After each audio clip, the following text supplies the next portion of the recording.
से दिल्ली का कोई आदमी या देश का कोई आदमी पिज़्ज़ा ऑर्डर कर सकता है और उसके घर पे पिज़्ज़ा डिलीवर हो जाता है, फ्रिज डिलीवर कर सकता है, कपड़े डिलीवर कर सकता है, कपड़े ऑर्डर कर सकता है, खाने का कोई सामान ऑर्डर कर सकता है, कोई भी कंज्यूमेबल आइटम ऑर्डर कर सकता है, उसके घर पे पहुंच जाता है।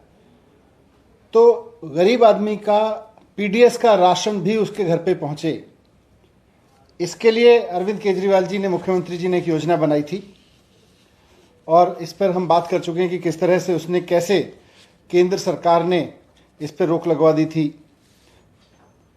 हालांकि उनका कोई अधिकार नहीं था, उनका कोई इस पे अधिकार नहीं था, क्योंकि राशन कैसे बांटा जाएगा, राशन बांटने का काम दिल्ली सरकार, राज्य सरकार तय करती है। कल भारत सरकार की एक और चिट्ठी आई है, उसमें मोटे तौर पे दो बातें लिखी हैं। एक तो वो चिट्ठी है, उसमें लिखा है, नरेंद्र मोदी जी ने, प्रधानमंत्री जी ने चिट्ठी लिखवाई है कल दिल्ली सरकार के लिए। प्रधानमंत्री जी ने लिखवाया है कि आपका गरीब लोगों को घर घर जाकर राशन बांटने का प्रपोजल रिजेक्ट किया जाता है। हमने तो प्रपोजल भेजा ही नहीं था, ये तो राज्य सरकार के अधिकार है कि वो कैसे बांटेगी। वो तो आपने अखबारों में खबर पढ़ के ये चिंता व्यक्त की थी, भाई इसका नाम मुख्यमंत्री योजना मत रखो। हमने बता दिया था आपको कि मुख्यमंत्री योजना नहीं रख रहे, फिर आपने कौन सा प्रपोजल रिजेक्ट कर दिया। दूसरा और सबसे महत्वपूर्ण बात यह है कि जो ये चिट्ठी लिखी है इसमें, कि गरीबों का राशन उनके घर क्यों नहीं पहुंचाया जा सकता है। प्रधानमंत्री जी ने दिल्ली सरकार को चिट्ठी लिखवाई है कि गरीब लोगों का राशन उनके घर क्यों नहीं पहुंचाया जा सकता है। भले ही पिज्जा पहुंच जाता हो, भले ही अमेजन, फ्लिपकार्ट कुछ भी सामान लोगों के घर पहुंचा देते हो, लेकिन गरीब लोगों का घर का उनका राशन नहीं पहुंचाया जा सकता, ये प्रधानमंत्री जी कह रहे हैं। प्रधानमंत्री जी ने जो बहाने दिए हैं कि गरीब लोगों का राशन उनके घर नहीं पहुंचाया जा सकता, उसमें मोटे तौर पे 5-6 चीजें उन्होंने लिखवाई हैं। उसमें लिखा है कि भाई आपने ये नहीं बताया साहब इसका प्राइस क्या होगा। अरे आप हमसे पूछ लेते प्राइस क्या होगा, हम बता देते। आपने तो बिना पूछे ही कह दिया, रिजेक्ट कर दिया, प्रपोजल रिजेक्टेड। हम अब बता देते हैं कि साहब जो भारत सरकार ने रेट तय कर रखे हैं उससे ज्यादा नहीं होगा, हमारी योजना में लिखा है। लेकिन आपने तो पूछा ही नहीं, कोई प्रपोजल था नहीं, आपने हमसे पूछा नहीं, आपने वैसी चिट्ठी लिखवा दी कि जी रिजेक्ट कर दिया। दूसरा बहाना, तो बहाना नंबर 1 प्राइस क्या होगा। प्रधानमंत्री जी का गरीब लोगों के घर राशन ना पहुंचाने का बहाना नंबर 2,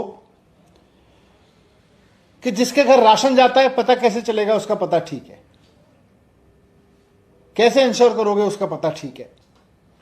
प्रधानमंत्री जी का बहाना नंबर 3, कि ये जो गरीब लोग हैं ये तो पतली पतली गलियों में रहते हैं, तंग गलियों में रहते हैं, वहां पे राशन कैसे पहुंचाओगे। प्रधानमंत्री जी का गरीब लोगों के घर राशन ना पहुंचाने का बहाना नंबर 4, कि ये गरीब लोग तो मल्टी स्टोरी बिल्डिंग्स में भी रहते हैं, वहां मल्टी स्टोरी बिल्डिंग्स पे राशन कैसे पहुंचेगा। कोई आदमी 3rd फ्लोर पे रहता होगा, वहां राशन कैसे पहुंचेगा। कोई 2nd फ्लोर पे रहता होगा, कोई 4th फ्लोर पे रहता होगा, वहां राशन कैसे पहुंचेगा। यह बहाना नंबर 4। अगला बहाना है कि अगर किसी आदमी ने एड्रेस चेंज कर लिया तो उसके घर राशन कैसे पहुंचेगा। इससे भी और ज्यादा फनी बहाने हैं। एक बहाना है कि अगर राशन वाली गाड़ी खराब हो गई तो राशन कैसे पहुंचेगा। एक और बहाना है कि अगर रास्ते में गाड़ी ट्रैफिक में फंस गई तो राशन कैसे पहुंचेगा, इसलिए राशन का प्रपोजल रिजेक्टेड। मैं कई बार सोचता हूं, हंसी आती है प्रधानमंत्री जी के इन बहानों पर, कि क्या क्या बहाने ढूंढने पड़ रहे हैं कि गरीब आदमी के घर राशन ना पहुंचे। वो 3rd फ्लोर पे रहता है इसलिए राशन नहीं दे सकते, रास्ते में गाड़ी ट्रैफिक में फंस सकती है इसलिए राशन नहीं दे सकते, रास्ते में गाड़ी खराब हो सकती है, ये लोग पतली गलियों में रहते हैं, तंग गलियों में रहते हैं, इसलिए उनके घर राशन नहीं पहुंचाया जा सकता। पता चेंज कर लेंगे कैसे राशन पहुंचेगा, राशन नहीं पहुंचाया जा सकता इसलिए घर में नहीं दे सकते। उस गली में जिसमें वहां रहने वाले आदमी को पिज्जा पहुंच सकता है, राशन नहीं पहुंचाया जा सकता। मैं पूछना चाहता हूं प्रधानमंत्री जी से कि आप हर वक्त इतने झगड़ालू मूड में क्यों रहते हैं। देश में पहली बार इतना झगड़ने वाला प्रधानमंत्री देखा है 75 साल के इतिहास में, जो सुबह शाम राज्यों से झगड़ने में लगा रहता है किसी से भी झगड़ने में लगा रहता है। प्रधानमंत्री जी, आप झगड़ालू प्रधानमंत्री हैं क्यों? आप कभी पश्चिम बंगाल के मुख्यमंत्री से लड़ रहे होते हैं, और मुख्यमंत्री तो छोड़िए, कभी आपको कुछ नहीं मिलता तो उनके चीफ सेक्रेटरी से लड़ने लगते हैं। मतलब पश्चिम बंगाल के चीफ सेक्रेटरी से आप झगड़ लेते हैं, ट्विटर से आप झगड़ लेते हैं, फेसबुक से आप झगड़ लेते हैं, महाराष्ट्र के सीएम से आप झगड़ लेते हैं। ये चिट्ठी में पढ़ रहा था तो मुझे लग रहा था कि एक दिन आप उठे होंगे सुबह सुबह 2 दिन पहले, और आपने अपने फूड सेक्रेटरी को कहा होगा, जी फूड सेक्रेटरी साहब आज केजरीवाल जी से झगड़ना है। आपने लिस्ट देखी होगी आज किससे झगड़ना है। अच्छा, आज केजरीवाल जी से झगड़ना है। आपने फूड सेक्रेटरी साहब को बताया होगा उनसे झगड़ना है, उनकी राशन की वो कैंसिल कर दो। तो फूड सेक्रेटरी साहब ने आपको बताया तो होगा कि दिल्ली सरकार का कोई प्रपोजल नहीं है जिसको हम रिजेक्ट कर दें, पर फिर भी आपको तो झगड़ना था। आपने कुछ बहाने ढूंढ लिए कि इस वजह से नहीं झगड़ सकते, उस वजह से नहीं झगड़, इस वजह से राशन नहीं दे सकते गरीब लोगों को, उस तरह से नहीं दे सकते। आपने उनसे चिट्ठी लिखवा दी। मैं कहना चाहता हूं प्रधानमंत्री जी, आप युवा भारत के प्रधानमंत्री हैं। 21वीं सदी के युवा भारत के प्रधानमंत्री को यह बात शोभा नहीं देती कि जिन घरों में पिज्जा पहुंचाया जा सकता है उन घरों में गरीब लोगों को राशन नहीं पहुंचाया जा सकता, क्योंकि वो 3rd फ्लोर पर रहते हैं, क्योंकि वो तंग गलियों में रहते हैं। युवा भारत के प्रधानमंत्री को यह बात शोभा नहीं देती। आप सिर्फ झगड़ने के बहाने ढूंढने के लिए इस तरह के बहाने ढूंढ रहे हैं, यह आपको अच्छा नहीं लगता। अगर आपको नहीं पता कि तीसरी मंजिल पर राशन कैसे पहुंचाया जा सकता है, तो मैं आपको कहूंगा कि आज हमारे देश के युवा चांद पे राशन पहुंचाने की औकात रखते हैं। आपको नहीं आता तो आप हमसे पूछ लेते, भाई कैसे करना चाहते हो, हम बता देते कि इस देश के युवाओं की आज इतनी औकात है कि अगर आप उनको राशन देके कहेंगे चांद पे पहुंचा के आना है, वो चांद पे पहुंचा देंगे। आप कह रहे हो 3rd फ्लोर पे नहीं पहुंचा पाएंगे ये युवा, तंग गलियों में ये युवा राशन नहीं पहुंचा पाएंगे गरीब आदमी का। ये पिज्जा दे आएंगे उस गली में, उस गली का आदमी कोई कपड़े मंगाएगा वो दे आएंगे, उस गली का आदमी कोई खाना ऑर्डर करेगा वो दे आएंगे। आप कह रहे हो वो युवा गरीब लोगों का राशन लेके नहीं जा सकता, तीसरी मंजिल पे नहीं जा सकता, उसके तंग गलियों में नहीं जा सकता, उसका ट्रक खराब हो सकता है रास्ते में, उसकी गाड़ी खराब हो सकती है, उसकी गाड़ी ट्रैफिक में फंस सकती है, इसलिए उसको नहीं पहुंच सकता। मैं कहना चाहता हूं प्रधानमंत्री जी, सोच बड़ी रखिए। आप सोच बड़ी रखिए। 21वीं सदी के भारत के प्रधानमंत्री हैं आप बड़ी सोच रखिए, दिल बड़ा रखिए, रास्ते तो निकल आएंगे। और हर चीज का रास्ता है, रास्ते पहले से हैं। जो युवा वहां जाके पिज्जा पहुंचा सकता है वो राशन भी लेके जा सकता है, पर आप नियत तो रखिए कि हमें उसको गरीब आदमी को पहुंचाना है। रोज सुबह उठ के अपनी लिस्ट चेक करने से कि आज किससे झगड़ना है, उससे बात नहीं बनेगी। आपके इस झगड़ालू स्वभाव से देश की जनता तंग आ चुकी है।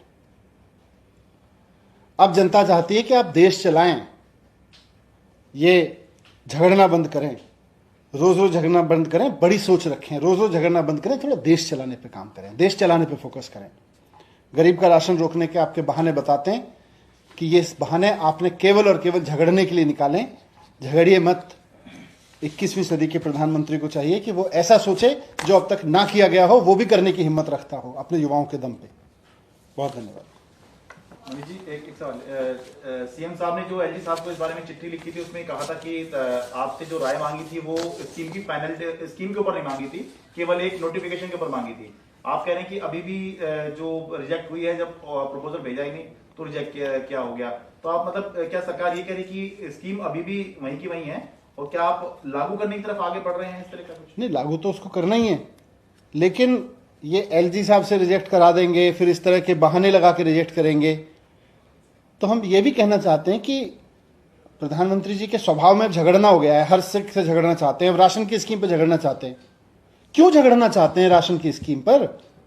देश के प्रधानमंत्री को अगर किसी गरीब आदमी के घर राशन पहुंच सकता है, जबकि बाजू वाले के घर पिज्जा पहुंच रहा है उसी में, तो राशन पहुंचने में क्या दिक्कत है? सर, लेकिन आप कह रहे हैं कि कोई प्रपोजल हमने कभी भेजा ही नहीं, तो आप इससे पहले जब कहा कि हमने सूचित किया था अपनी योजना को लेकर, तो उसको आप क्या कहेंगे? वो देखिए, ये इसको भी समझ लें, क्योंकि पीडीएस में राशन बांटना सरकार मतलब राज्य सरकारों का काम है। तो हम तो अपने राशन बांटने के तरीके में सुधार कर रहे थे। इन्होंने कहा भाई ये आप जो सुधार कर रहे हो अखबारों में पढ़ा है हमने, इसमें आप मुख्यमंत्री योजना जोड़ रहे हो, मुख्यमंत्री योजना हटा दो। हमने हटा दिया नाम। अब उसके बाद में एलजी साहब के पास अप्रूवल के लिए भेजी थी, इन्होंने रुकवा दिया उसको। सर लगातार केंद्र की ओर से भी और बीजेपी की ओर से कहा जा रहा है कि जो वन नेशन वन कार्ड वाली योजना है वो दिल्ली सरकार लागू नहीं कर रही है और तरह तरह के बहाने दिए जा रहे हैं, उसको जल्द से जल्द क्यों नहीं लागू कर रहे हैं, ये किस वजह से?